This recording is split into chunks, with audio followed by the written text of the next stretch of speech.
Hello, welcome to my channel রমিরিতিস world. আবার একটা ব্লগে সকলকে ওয়েলকাম। আশা করি সবাই ভালো আছে। হ্যাপি নিউ ইয়ারটা আগের ব্লগে বলা হয়নি। সকলকে হ্যাপি নিউ ইয়ার, অনেক শুভেচ্ছা। এই বছরটি খুব ভালোভাবে কাটুক। লন্ডন করে আমরা ফিরলাম কলকাতায়। আজকে ব্লগটা আমার ট্রাভেল জার্নি নিয়ে, লন্ডন থেকে অনেক স্মৃতি নিয়ে, অনেক আনন্দ মুহূর্ত, অনেক খারাপ ভালো মন্দ মিলিয়ে সময় কাটিয়ে অ্যাজ আ পেরেন্ট আমরা অনেক অভিজ্ঞতা সঞ্চয় করেছি। একা একা বাচ্চাদের নিয়ে এরকম লং ছুটিতে গেলে অনেক রকম অভিজ্ঞতা হয়। সকাল সকাল ব্রেকফাস্ট রেডি হচ্ছি, আর রিদ্ধি লাস্ট মিনিটে প্যাকিংটা করে নিচ্ছে। আমরা একটা কিচেনের দেওয়া রুম নিয়েছিলাম বলে ব্রেকফাস্টটা আলাদা, সকালে দৌড়ে যেতে হয়নি হোটেলে নিচে খেতে। তাই সকালে ব্রেকফাস্টটা নিজে অ্যারেঞ্জ করে নিতাম। ছেলের জন্য সুজি বানিয়েছি, আর মেয়েকে সময় কম ছিল বলে চকোস দিয়ে দিয়েছি।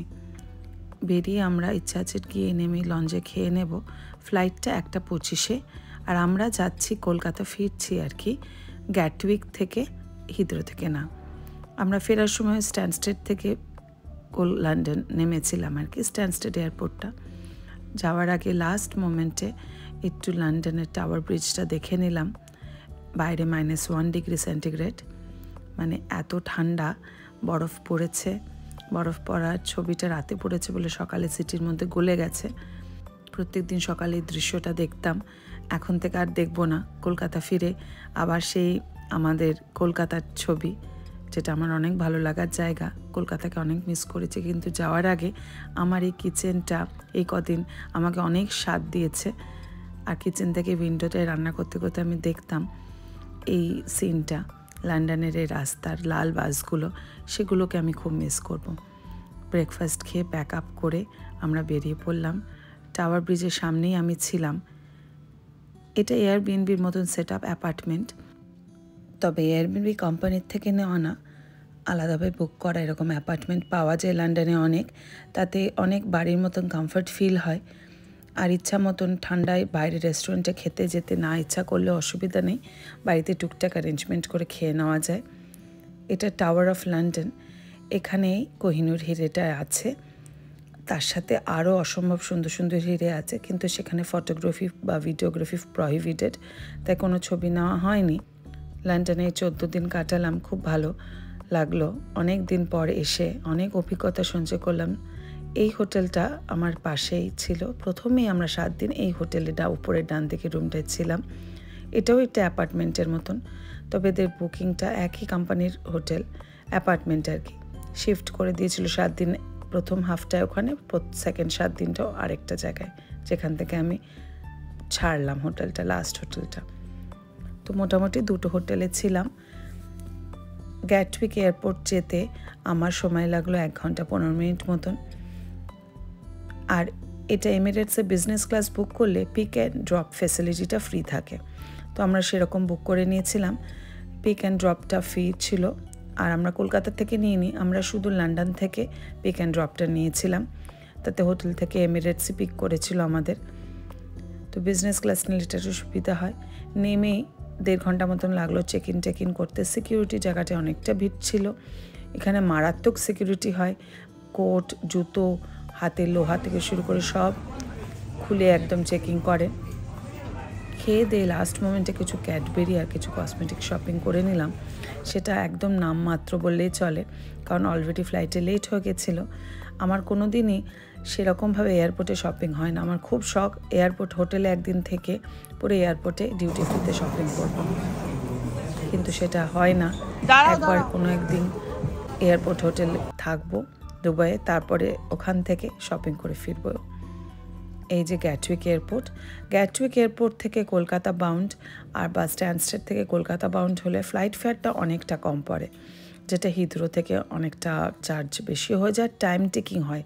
হিথ্রোতে এত বিজি এয়ারপোর্ট, আমার খুব বিরক্ত লাগে। বহুত প্রলংড বিজনেস ক্লাস নিলেও প্রচুর টাইম লেগে যায়। 5টা টার্মিনাল আছে হিথ্রোতে, আর গ্যাটউইকে 2টো আছে, কারণ একটা নর্থ বাউন্ড, একটা সাউথ বাউন্ড। এখান থেকে আমেরিকার ফ্লাইট প্রচুর ছাড়ে, ওয়েস্ট ইন্ডিজ, আমেরিকা, এখান থেকে। এটা আমাদের এয়ারবাস। এই ফ্লাইটটি গ্যাটউইক টু দুবাই যাবে, কিন্তু 6 ঘন্টায় যাবে। ফেরার সময় 8 ঘন্টা, মানে লন্ডন আসার সময় 8 ঘন্টা লেগেছিল এগেনস্ট দ্য উইন্ড, আর যাওয়ার সময় 6 ঘন্টা লাগবে। ছেলে একা একাই বসবে, আমি একটু চিন্তায় আছি। লন্ডনে খুব ঠান্ডা লেগে আমার ছেলের কানে খুব ব্যথা, ইনফেকশন হয়ে গেছে, ইউস্টেশন টিউবটা পুরো ফুল হয়ে গেছে, ফাঙ্গাল ইনফেকশনও হয়েছে, তার জন্য কানে একটা অলরেডি ব্যথা আছে। তো জানি না কেমন থাকবে, দেখা যাক। এখন কলকাতায় না পৌঁছে কিছু ট্রিটমেন্টও করানো যাবে না। সেট আপটা এই ফ্লাইটের একদম ডিফারেন্ট। যে ফ্লাইটে আমি স্ট্যানস্টেড এসেছিলাম দুবাই থেকে লন্ডন, সেই ফ্লাইটটা অন্যরকম ছিল। পাশাপাশি সিট ছিল, ছেলে একটু কমফোর্টেবল ছিল, পাশে মা বাবাকে দেখে একা একাই অসুবিধা হয়নি। তবে এসে একটা ওয়েলকাম ড্রিঙ্ক দিল, অনেক ধরনের ছিল, আমি অরেঞ্জ ড্রিঙ্কটা নিলাম। তো সেই নিয়ে আমি একটু চিন্তায় আছি। ছেলে একদমই আইসোলেটেড বসে আছে, কি করবে কে জানে। ছাড়া মাত্রই গামি বিয়ার দিয়েছে, তবে আমি গামি বিয়ারটা খাই না, এটা বিফ এলিমেন্ট থাকে, বিফের জিলাটিনটা থাকে, আমি বিফটা খাই না শুধু, তাই জন্যেই ওগুলো দেখে অ্যাভয়েড করি। বিফ কেন, পর্কও খাই না, আমি শুধু মাটন চিকেন খাই, ল্যাম্বও খাই না। আর সবচেয়ে আকর্ষণীয় টয়লেট্রি কিটটা বুলগারির এমিরেটস এখন ফেরার সময় এই কিটটা দিল, লন্ডন আসার সময় পাইনি। ওটার প্রতি আমার খুব আকর্ষণীয়, ওর মধ্যে বুলগারি পারফিউম থাকে একটা ছোট্ট, খুব সুন্দর। ফ্লাইটটা 8 ঘন্টা ডিলে ছিল, ওই 8 ঘন্টা ওখানে পেলে একটু শপিং করে নিতাম, সেরকম কিছু কেনা হলো না। কয়েকটা চকলেটই তুললাম, পারফিউম নেবো ইচ্ছা ছিল। তবে ইংল্যান্ডে এলে আমি একটা পারফিউম খুব কিনি, সেটা হচ্ছে এলিসাব। আমার একমাত্র পছন্দের পারফিউম এলিসাব, যেটা এখন ইন্ডিয়ায় একদম পাওয়া যায় না। আমি সিঙ্গাপুরে গিয়েও পেলাম না, ইংল্যান্ডে এসে পেয়েছি, বেশ কয়েকটা কিনে নিয়েছি। এই টাইম জোনটা এখন আমাদের দেখাচ্ছে, খুব ভালো লাগলো দেখে। আমি ভূগোলের ছাত্রী, কিভাবে একটা ওয়ার্ল্ডের ম্যাপে ডে লাইটটা ভাগ করা আছে। আমরা দিনের আলোয় ছাড়লাম, একটু উঠেই আকাশটা সন্ধে হয়ে গেল, ধীরে ধীরে রাত। উঠে ফ্লাইটে 1-1.5 ঘন্টা পর মিল দিয়ে দিল, 4টের সময় মিল দিয়েছিল। ভাগ্যিস একটু লঞ্চে খেয়ে নিয়েছিলাম। আমার প্রন বিরিয়ানিটা একদম ভালো লাগেনি, আর লবস্টারটা ভালো লেগেছে, ওটা স্টার্টার হিসেবে। লাস্টে ছিল একটা আইসক্রিম, খেয়ে একটু শোবো, তার উপায় নেই। ছেলের তীব্র কানের ব্যথা, এত কানের ব্যথা হচ্ছে, ওই ফ্লুইডটা ধাক্কা মারছে হয়তো কানের মধ্যে টিউব থেকে, কিন্তু সেটা বেরোতেও পারছে না, রিলিজ ড্রাই কিছুই হতে পারছে না, কারণ সামনের দিকটা ওর ফাঙ্গাসে আর ওয়্যাক্সে ভর্তি হয়ে আছে।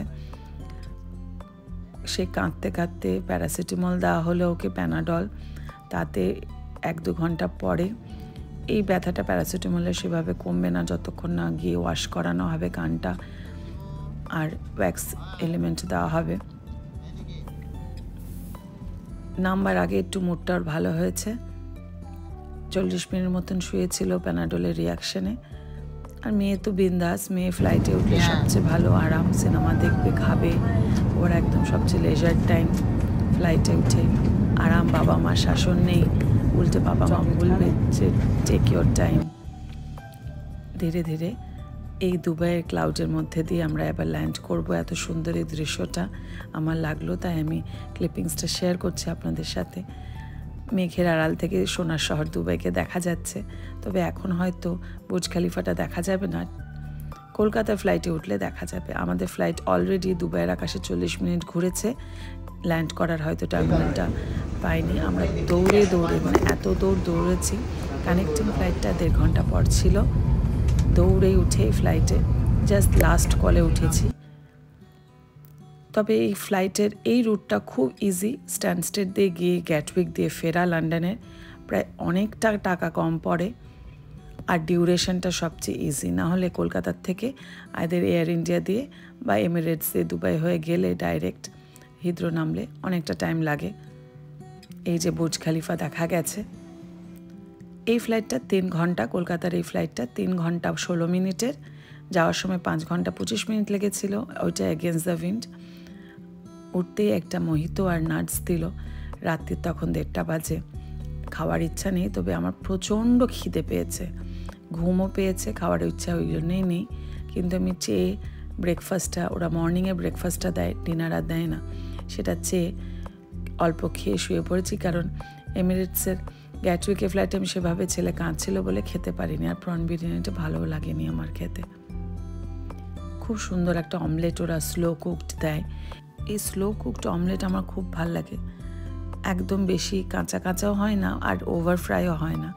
মেয়ের খাবারটা আমি প্যাক করে নিয়েছি, অল্প ঘুমিয়ে সকালবেলা এবার নাম্বার পর্ব।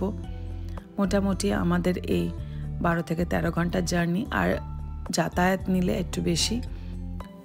ঠিকঠাক কাটলো, শুধু ছেলের কানের ব্যথাটা না থাকলে আরও এনজয় করতে পারতাম।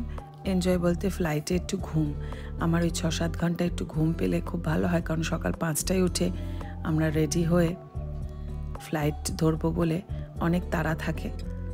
সব দেশের এই সময়টা কারেন্ট টাইমটা শেয়ার করছে ফ্লাইট। আর এই যে 7:41 কলকাতা রিচ করে গেল আমাদের ফ্লাইটটা।